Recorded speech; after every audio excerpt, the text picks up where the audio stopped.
nombre del Padre, del Hijo y del Espíritu Santo. Amén. Palabra de vida del Santo Evangelio según San Juan, capítulo 10, versículos del 31 al 42. En aquel tiempo, cuando Jesús terminó de hablar, los judíos cogieron piedras para apedrearlo. Jesús les dijo: he realizado ante ustedes muchas obras buenas de parte del Padre. ¿Por cuál de ellas me quieren apedrear? Le contestaron los judíos: no te queremos apedrear por ninguna obra buena, sino por blasfemo, porque tú, no siendo más que un hombre, pretendes ser Dios. Jesús les replicó: ¿no está escrito en su ley, yo les he dicho, ustedes son dioses?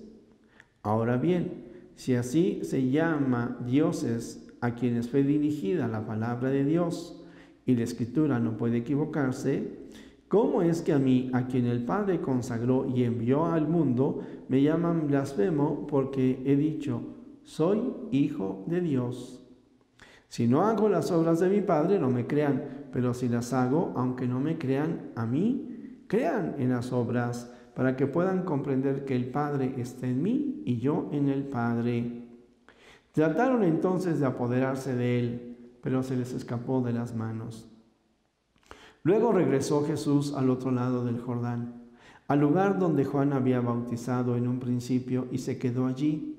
Muchos acudieron a él y le decían: Juan no hizo ningún signo, pero todo lo que Juan decía de éste era verdad. Y muchos creyeron en él allí.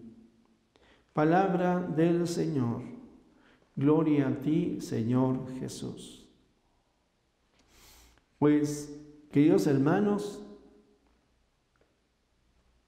ya no estamos en el capítulo 8 de San Juan, ahora estamos en el capítulo 10. Pero quizás algo que, como una nota característica que encontramos, o un punto que une estos textos, ciertamente, además del Señor Jesús, pues son las confrontaciones. Confrontaciones que cada vez son más duras, son más difíciles, y que ahora, pues incluso, al igual que en el capítulo 8 se menciona, quisieron apedrear al Señor Jesús. Y todo esto, ¿por qué?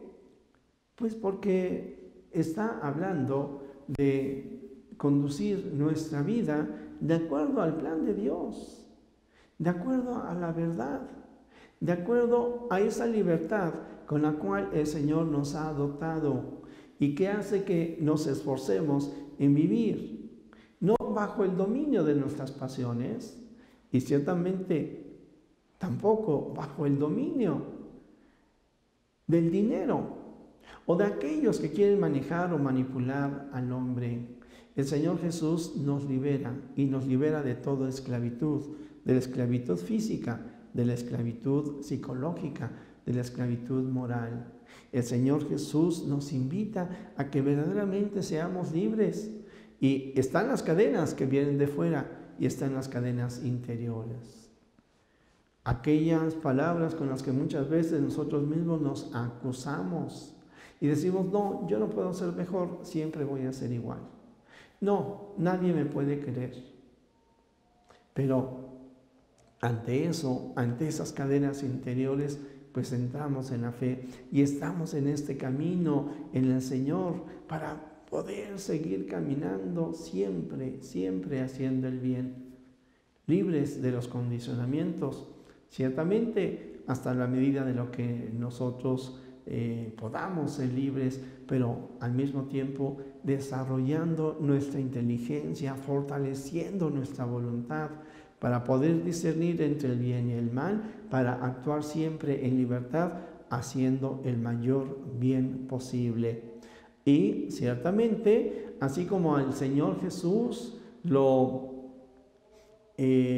juzgaron, lo condenaron, lo persiguieron, lo maltrataron, así también se hace hoy con la iglesia, se hace hoy también con el sacerdote y seguramente con muchos hermanos nuestros en diversas partes del mundo que son perseguidos a causa de la fe que tienen en Jesucristo nuestro Señor.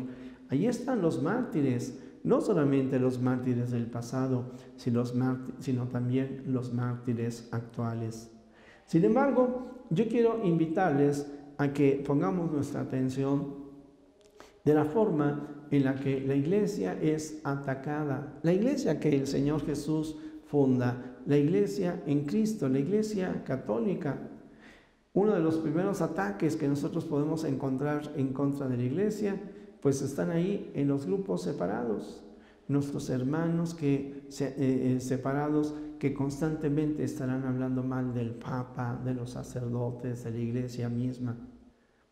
La confrontación entre Jesús y el mundo no es algo que sea del pasado. Hoy también se manifiesta en personas concretas en contra también de la misma iglesia. Como al querer difundir la verdad ciertamente para la ideología de género, que promueve el aborto, que no reconoce la realidad hombre-mujer, sino que presupone que la sexualidad solamente se ha de mover por medio de pasiones o de suposiciones o de sentimientos, y que por eso inventa toda esta ideología de género, mientras que la iglesia lo que hace es proponer la verdad y la dignidad del ser humano desde el momento de su concepción hasta su muerte natural.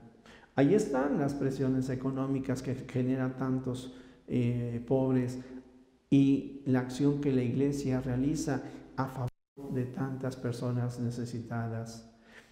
Sabemos, nos hemos enterado que pronto será canonizado Monseñor Romero, el obispo en San Salvador, que fue denostado en su tiempo y aún después de muerto, y que ahora es reconocida precisamente su calidad cristiana, su calidad, su caridad, su misericordia.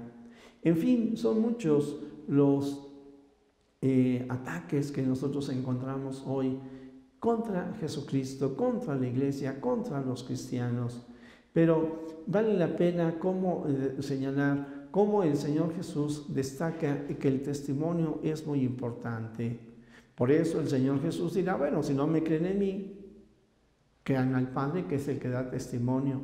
Pero si no creen en esto, pues vean las obras que hago. Ahí están las obras que hago por amor al Padre.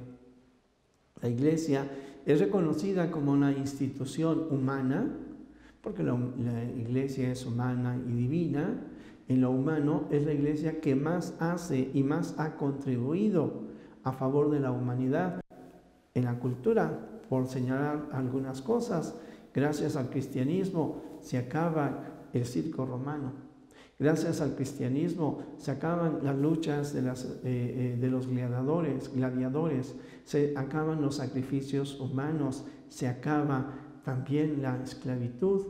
Se dan origen a las universidades, a los orfanatorios, más de 500,000 hospitales, más de 200,000 escuelas, en fin, infinidad de acciones que la iglesia de manera organizada realiza en el nombre del Señor Jesús. Y no contraponiéndose a fin de cuentas al mal que ahí se hace presente, sino poniendo solución ante los errores humanos, ante la injusticia humana, ante la ceguera del hombre. Por eso, queridos hermanos, en esta Semana Santa que ya se avecina, cada uno de nosotros pongamos lo mejor de nosotros mismos para dar testimonio de nuestra fe. Jesús, que a través de nuestras palabras y ejemplo tú seas conocido y amado, es lo único que queremos. El Señor esté con ustedes. Y la bendición de Dios Todopoderoso, Padre, Hijo y Espíritu Santo, descienda sobre ustedes. Amén.